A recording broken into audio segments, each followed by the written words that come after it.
26 जनवरी 2001 मुंबई में सुबह के 5 बजे हजारों लोग सड़क पे उतर आए थे। पुलिस की सभी कोशिशों के बाद भी ये लोग बैरिकेड्स हटाकर और दीवार फांदकर एक खास बिल्डिंग में घुसना चाहते थे। ये खास बिल्डिंग थी इंडिया की फेवरेट शॉपिंग डेस्टिनेशन बिग बाजार। उस दिन बिग बाजार में सबसे सस्ते दिन नाम की मेगा सेल चल रही थी और किशोर बियानी के बिग बाजार ने 30 करोड़ रुपए कमाए थे केवल इस एक दिन में। लेकिन अगले 20 सालों में ऐसा क्या हुआ कि इसी बिग बाजार की हर एक स्टोर में ताला लग गया।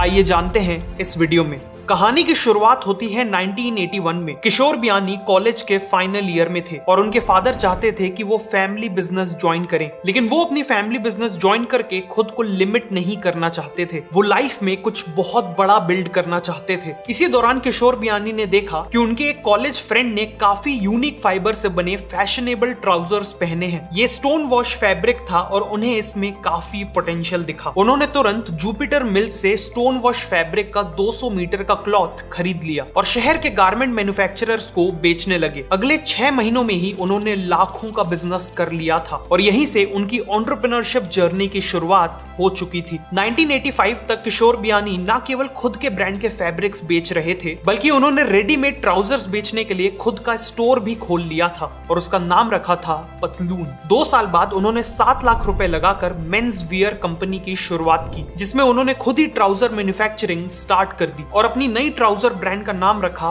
पैंटालून। पैंटालून नाम के पीछे उनका आइडिया था पतलून वर्ड को ट्रेंडी और मॉडर्न बनाना, इसीलिए पतलून बन गया पैंटालून और आगे चल के कंपनी का नाम भी पैंटालून रिटेल में बदल दिया गया। पैंटालून के ट्राउजर्स का डिजाइन काफी फ्यूचरिस्टिक था, जैसे उनकी एक ट्राउजर में जिपर के ऊपर 3 बटन्स थी और ट्राउजर्स काफी हाई वेस्ट था। ऐसे ही मॉडर्न डिजाइन्स के चलते पैंटालून्स के ट्राउजर्स काफी पॉपुलर हो गए। 1994 तक पूरे इंडिया में पैंटालून्स के 72 फ्रेंचाइज स्टोर्स खुल चुके थे और उन्होंने ट्राउजर्स के साथ साथ शर्ट, जीन्स, टाई और सॉक्स जैसे प्रोडक्ट्स भी लॉन्च कर दिए थे। उसी दौरान किशोर बियानी ने देखा कि इंडिया में लार्ज फॉर्मेट रिटेलिंग का ट्रेंड बढ़ते जा रहा है। बेसिकली शॉपर स्टॉप जैसी बड़ी रिटेल स्टोर्स खुल रही हैं जो साइज, वैरायटी और क्वांटिटी में एक नॉर्मल शोरूम से कई गुना बड़ी होती है। इसीलिए उन्होंने भी कोलकाता में पैंटालून्स की पहली लार्ज फॉर्मेट रिटेल स्टोर खोली। ये स्टोर 10,000 स्क्वायर फीट की थी और उस समय पूरे कोलकाता की सबसे बड़ी स्टोर थी। उन्होंने स्टोर में विजुअल मर्चेंडाइजिंग का कॉन्सेप्ट भी लाया, जिसमें स्टोर के कलर्स,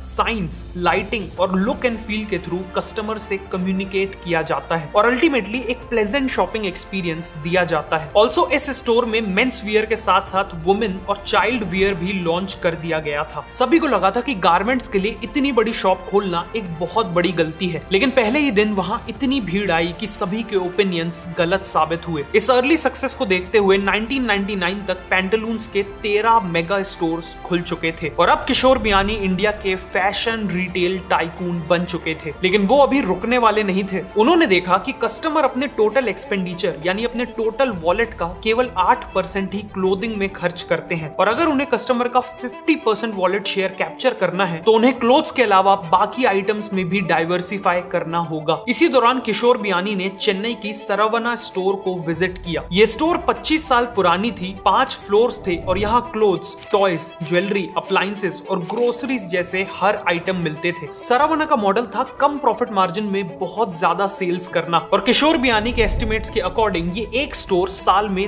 200 करोड़ की सेल्स करती थी। उन्होंने स्टोर को डीपली स्टडी किया और इसी से इंस्पिरेशन लेके खुद का हाइपर मार्केट स्टार्ट करने का फैसला किया और यही हाइपर मार्केट आगे जाके बना बिग बाजार। एक सक्सेसफुल हाइपर मार्केट बनाने से पहले किशोर बियानी ने इंडिया के लोकल बाजारों को डीपली स्टडी किया। उन्होंने देखा कि एक एवरेज इंडियन कंज्यूमर की साइकोलॉजी ये थी कि जो मॉडर्न और हाई फाई दिखने वाली शॉप्स होती हैं वो एक्सपेंसिव होती हैं, जिस कारण एक एवरेज कस्टमर लोकल बाजारों में शॉपिंग करने में ही कंफर्टेबल महसूस करता था, जहां शॉप और शॉपकीपर दोनों ही काफी सिंपल होते थे। इसीलिए किशोर बियानी ने अपने हाइपर मार्केट को नाम दिया बिग बाजार, ताकि बाजार सुनकर लोग उससे इंस्टेंटली कनेक्ट करें। उन्होंने बिग बाजार स्टोर्स को इस तरह डिजाइन किया कि वो एक बिल्डिंग में मल्टीपल शॉप्स का कॉम्बिनेशन लगे, जैसा कि एक बाजार में होता है। ऑल्सो उनका मानना था कि सेल्समैन कभी भी कस्टमर से ज्यादा स्मार्ट नहीं लगना चाहिए, इसीलिए उन्होंने ऐसे सेल्समैन हायर किए जिसे एक कॉमन मैन इजिली अप्रोच कर सके। और इन सेल्समैन की यूनिफॉर्म भी काफी सिंपल रखी। फॉर एग्जाम्पल, बिग बाजार के सेल्समैन कभी भी